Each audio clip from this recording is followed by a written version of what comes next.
Good morning everyone. कक्षा 10 हम आपको पढ़ा रहे थे पद परिचय। पद परिचय में हम पहले वीडियो में पद का परिचय देना, पद परिचय में किन तत्वों की आवश्यकता होती है, उन तत्वों में से पहला पद जो था, पहला तत्व था शब्दों का वर्गीकरण, वो आपको पढ़ा दिया था। देखिए यहाँ हम बताए भी हैं कि पद परिचय के तत्व, पद परिचय देने के लिए हमें शब्दों के भेद, उपभेद, ये हम आपको पढ़ा चुके थे। लिंग पढ़ा चुके थे। वचन पढ़ाने की ज़रूरत नहीं है, क्योंकि हिंदी में 2 ही वचन होते हैं। ये आप कक्षा 3 से पढ़ते चले आ रहे हैं। 2-3 में आपको पढ़ाया जा चुका है वचन, तो वचन पढ़ने की आपको आवश्यकता नहीं है। और हिंदी में केवल 2 वचन होते हैं। वचन का मतलब संख्या, ज्ञान। तो किसी भी एक चीज़ का ज्ञान होता है तो उसे एक वचन कहते हैं, और हिंदी में एक से ज़्यादा का ज्ञान होता है तो उसे बहुवचन कहते हैं। संस्कृत में 3 वचन होते हैं, लेकिन हिंदी में केवल 2 वचन होते हैं। कारक, तो आज हम आपको कारक का ज्ञान कराएंगे कि कारक किसे कहते हैं। पद परिचय देने के लिए आज हम आपको कारक का ज्ञान कराएंगे। तो आज हम जो है हिंदी कक्षा 10 पद परिचय कारक प्रकरण पढ़ाएंगे, और वो भी भाग 3। हमारा ये आज तीसरा वीडियो होगा पद परिचय का। देखिए कारक क्र धातु से बना है। कारक को संस्कृत का आधार कहते हैं। तो कारक संस्कृत का आधार है, लेकिन हिंदी में भी जो है कारक का प्रयोग होता है और कारक को पढ़ाया जाता है। और कारक ही ऐसा चीज़ है जो संस्कृत में अशुद्धि और शोधन में इसका प्रयोग होता है, अनुवाद में इसका प्रयोग होता है, लेकिन हिंदी में भी जो है कारक का प्रयोग होता है और कारक का उपयोग किया जाता है। इसमें भी वाक्य बनाने के लिए, यहाँ वाक्य को शुद्ध करने के लिए और अनुवाद करने के लिए, लेकिन हिंदी में वाक्यों को सही बनाने के लिए, वाक्यों को शुद्ध लिखने के लिए कारक का प्रयोग होता है। जैसे मान लीजिए कारक हम लिखेंगे, कारक अगर जो हम लिख रहे हैं वाक्य में, तो लिखेंगे ना ये पुस्तक मेज पर है।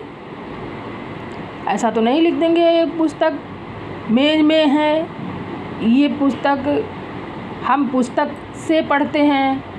तो से भी कारक है, तो यहाँ कारक चिन्ह से वाक्यों का जो है वाक्य शुद्ध लिखे जाते हैं और वाक्यों का सही अर्थ निकलता है। इसलिए कारक का महत्व जो है हिंदी में भी बहुत है। संस्कृत में 8 कारक होते हैं, तो हिंदी में भी 8 कारक होते हैं। आइए देखते हैं कारक की परिभाषा। संज्ञा अथवा सर्वनाम के जिस रूप से उसका संबंध वाक्य में क्रिया या अन्य शब्दों के साथ जाना जाए उसे कारक कहते हैं। अब उदाहरण है, राम ने रावण को मारा। तो ये राम की पुस्तक है, छात्र ज्ञान के लिए पढ़ते हैं। तो अब इसका जो है पद परिचय में क्या होगा, अब पद परिचय कराना है तो कारक का ज्ञान आवश्यक है। बताया क्या गया है, शब्द के भेद, उपभेद, वो आपको पता है। अब यहाँ कारक आप जानिए। पद के लिए लिंग को भी आपको बता दिया कि इस तरह से। अब कारक के, तो यहाँ जो रंगीन लिखा हुआ है यही कारक चिन्ह है। कारक के 8 भेद होते हैं। कारक हालांकि आपको बहुत पढ़ाने की ज़रूरत नहीं थी, लेकिन फिर भी अभी एक बार हम और आपका पुनरावृत्ति करा रहे हैं। कारक के भेद, तो हिंदी में कारक के 8 भेद होते हैं। हिंदी में कारक के 8 भेद होते हैं, लेकिन उच्च स्तर पर संस्कृत में कारक के 6 भेद बताए गए हैं। लेकिन हिंदी में कारक के 8 भेद होते हैं। तो विरुक्त कारक के उदाहरणों में संज्ञा का क्रिया से संबंध बताने के लिए ने, से, को, के लिए, का, में, हे आदि चिन्हों का प्रयोग किया गया है। ये चिन्ह ही विभक्तियाँ, संस्कृत में विभक्तियाँ कहलाती हैं और हिंदी में परसर्ग कारक चिन्ह कहलाते हैं। तो कारक के भेद चिन्ह सहित हम जो है विभक्तियों को भी लिख दिए हैं, क्योंकि ये संस्कृत में काम करता है। लेकिन यहाँ जो है कारक और कारक के चिन्ह। तो कर्ता का चिन्ह होगा कारक चिन्ह ने, कर्म को, करण से के द्वारा, संप्रदान को के लिए, अपादान से अलग होने के लिए, संबंध का की के रारी रे, अधिकरण में पर ऊपर, संबोधन हे अरे ओ, ये सब संबोधन चिन्ह होता है। अब कारक का अध्ययन करने के बाद काल आपको पता होगा। हम आपको इसमें बताते हैं कि काल 3 होते हैं, भूतकाल, भविष्यकाल, वर्तमान काल। इसकी जानकारी आपको होगी।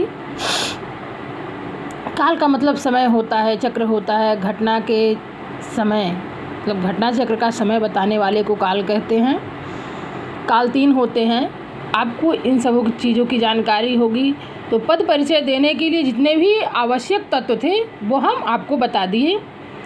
अब इसके अगली वीडियो में हम प्रश्न अभ्यास करेंगे, या आप एक बार प्रश्न अभ्यास खुद करके हमें आप प्रश्न अभ्यास देखिए, खुद करने की कोशिश कीजिए। अगर आपको नहीं आता है तो आप हमको बताइए कि हमें प्रश्न अभ्यास नहीं समझ में आ रहा है, प्रश्न अभ्यास हम नहीं कर पा रहे हैं, तो फिर हम एक वीडियो बनाते हैं प्रश्न अभ्यास का भी। लेकिन वैसे पद परिचय जानने के लिए जितनी भी आवश्यक चीज़ें थी हम सब आपको बता चुके हैं। अब आपको आशा करते हैं कि पद परिचय समझने में कोई दिक्कत नहीं आएगी। अगर आएगी भी तो हम फिर दोबारा आपको बताएंगे। धन्यवाद।